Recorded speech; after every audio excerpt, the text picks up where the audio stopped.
If you have an OnlyFans, it's popular among college students. Get you an NFT profile picture. It might put you ahead of the game. Who knows? Oh, no. Everybody wants to be in that top 1%. So you might make it with an NFT profile picture. On OnlyFans. Oh, my. That's the next marketing tip they won't teach you. But that's the secret.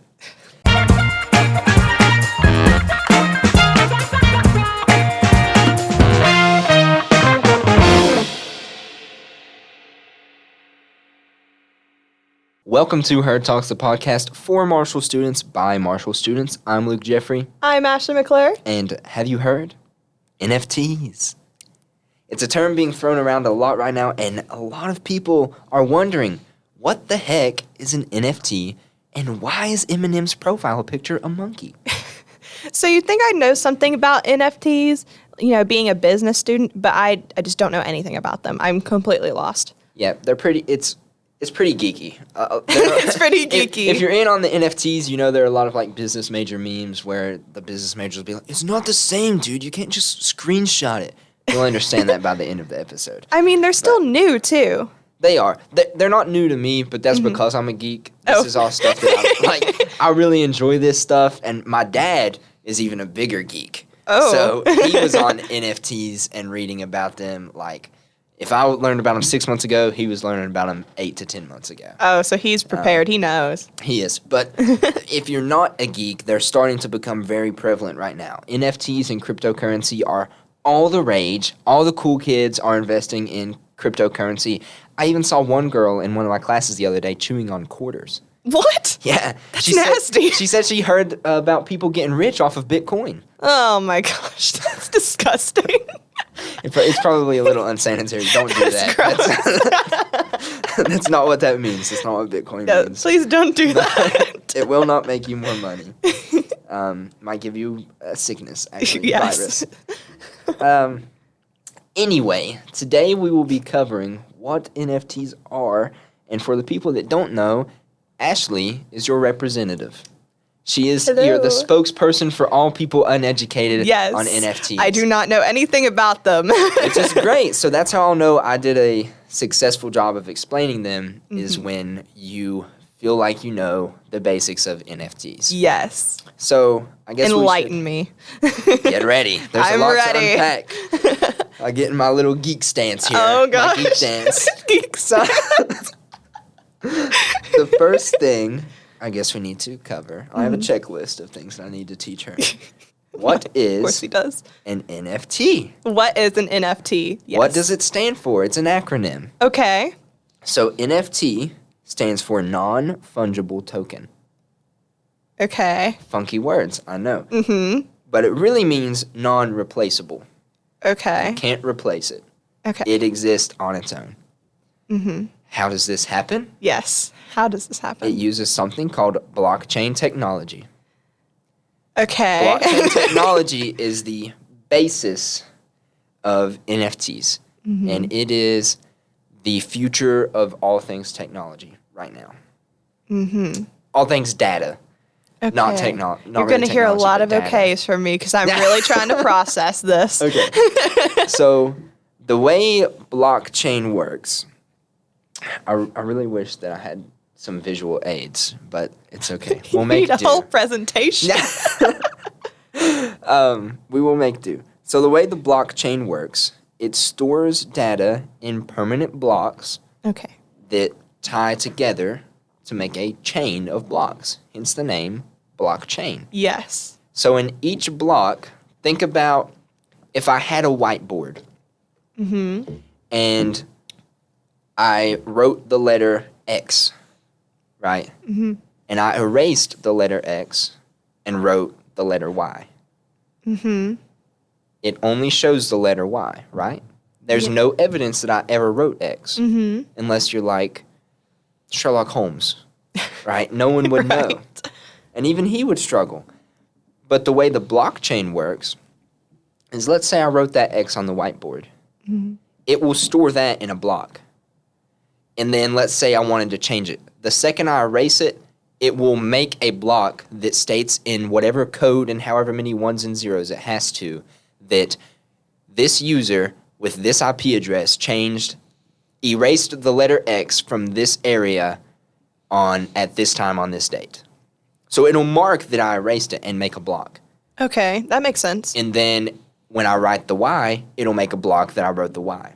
Yeah. So we only see the Y, but the coding in the blockchain stores that data permanently that it was changed from X to Y. So it knows that the original copy was an X. Okay.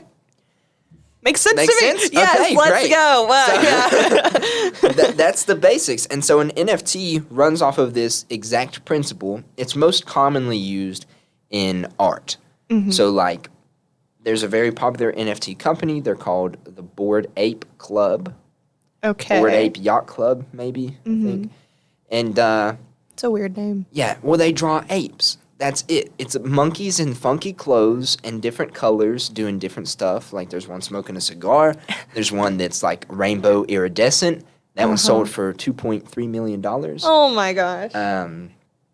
And That's some crazy. actual artists use them. So like digital art, they make them into NFTs. And what it allows to happen is someone can buy that piece of art digitally and they'll have it on their phone. And you're thinking, well, that's dumb. You can screenshot it. Yeah. Well, that's the funny thing that's the meme that I said earlier. So you can now get it. Oh. You can just screenshot an NFT, and then NFT geeks are like, it's not the same. Oh, because you don't have the original? Right. Yeah. You don't have the code that states you have the original. And if you just want to look at it, it does not matter at all. Yeah. But it assigns value to the original. That makes sense. You buy it for $2.3 million. That original is worth $2.3 million. Yeah, it's kind of like buying a copy of a painting. Exactly. You can go on Google and look up 12 million pictures of the Mona Lisa.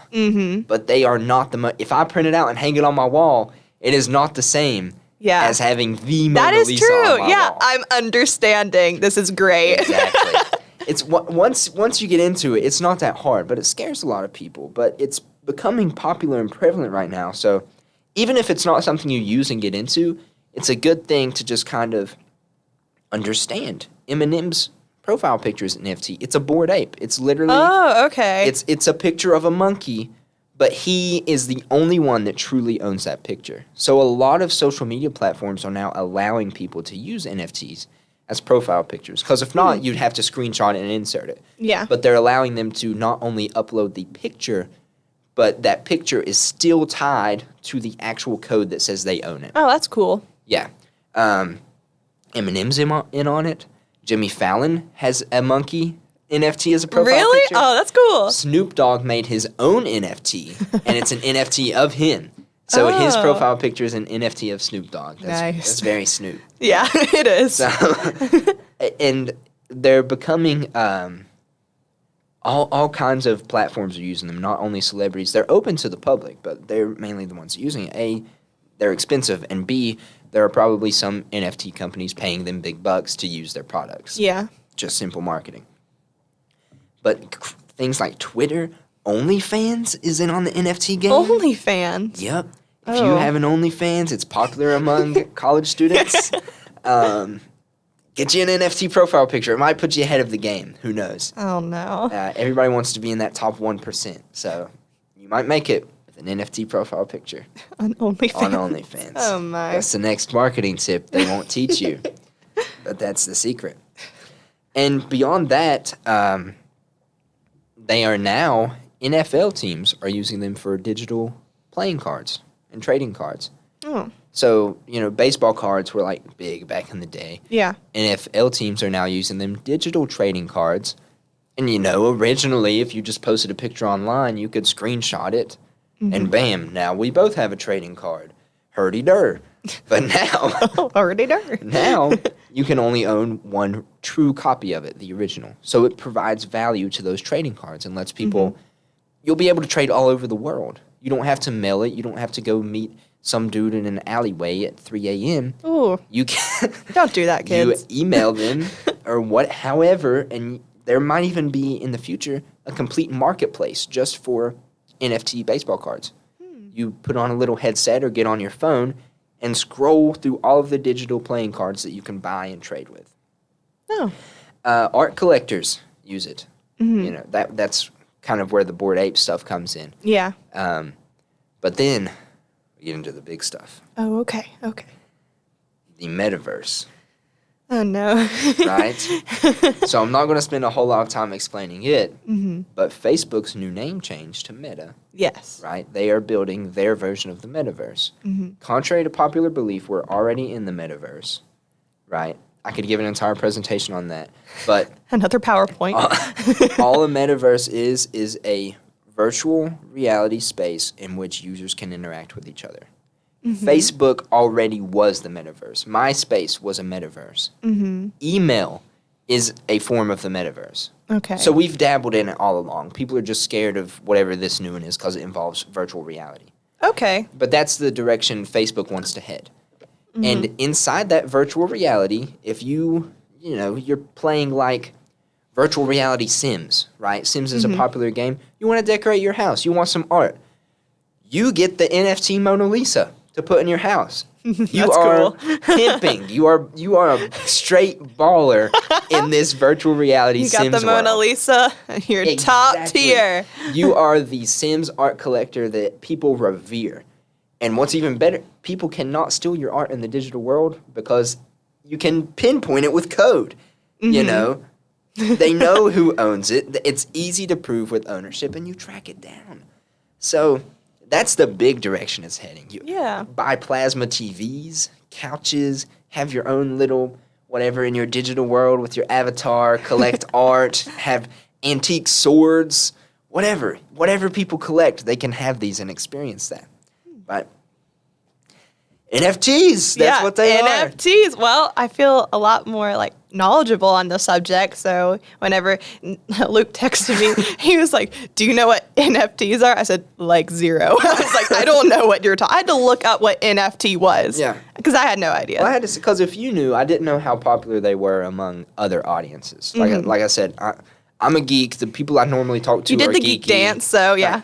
You know, and so beginning of last semester, I was sitting at a table in Harless, and we were talking about NFTs. And that was, I don't know how long ago that was, but it was a while. Okay. So I didn't know if they were like, people were catching up to it now, or if they were still like in the dark. But I did see that they were making them available on profile pictures, and I was like, this is the move. People need to know about them. Yeah, I mean, because I wouldn't understand why Eminem's would have a monkey as their profile. Right, it doesn't, well, it actually kind of looks like him. Really? Like, I can't lie. Eminem's looks, it resembles him a little bit. Like, Okay. his vibe. I'll have to go look it up then. Yeah, you look at it, you'll understand. Jimmy Fallon's, on the other hand, makes no sense. Jimmy Fallon is Jimmy Fallon, though, right? I mean, come on. Honestly, the entire podcast is just a way for me to play Jimmy Fallon. It's really I love fun. Jimmy Fallon. Who doesn't? Yeah. But yeah, so you're educated. Would you consider buying an NFT? Well, if they weren't millions of dollars, but if I could get like a cheap $5 ones, college student, hey. Not all of them are millions of dollars. And if you're wanting to make some money, you're good at art, and you have a good concept of the digital world, you can actually make them. They're not super expensive to make, and who knows? You might sell them for millions of dollars. I think the most expensive one was like $99 million. Oh my. It was sold. Dang. But it was like actual art. There's like a real NFT artist who like makes actual good-looking stuff that aren't just various apes and monkeys. Various apes. Nice. But those ones still sell for a couple million. Yeah. But yeah, so I might get the NFT game at some point if a Brad, I have no doubt. You will. if a Brad Smith NFT drops, I am buying it on the spot. I have no doubt. I might even have to talk to him about that. Of course. Tell your people to contact my people. Oh no, and, your people. Meaning me. Yep. And we'll talk it out. We'll figure out something. I can be on the NFT team, Brad Smith NFT team. Oh my, I mean. Yeah, hey. Sure. Whatever it takes. I can see it. Takes. If you haven't seen our last episodes where I'm fangirling over Brad Smith again. All the time, yeah. Be sure to go check that out in the description of wherever you're listening to or watching this. Yes, I said watching. We have a YouTube. Hi. Hello, YouTube. And go follow all of our social medias and subscribe to our podcast directories wherever you want to receive those to make sure there's nothing you haven't heard on campus. See ya. Brad Smith, I'm telling you, they're the move. Oh my gosh. Nothing better. Imagine Bored Apes has various apes, various Brad Smiths. Various Brad Smith. So would it just be Brad and different t-shirts? Yeah, different t-shirt. Maybe he'll put on a cowboy hat one day. Brad Smith in a cowboy hat. No, Brad Marshall Smith in a shirt, cowboy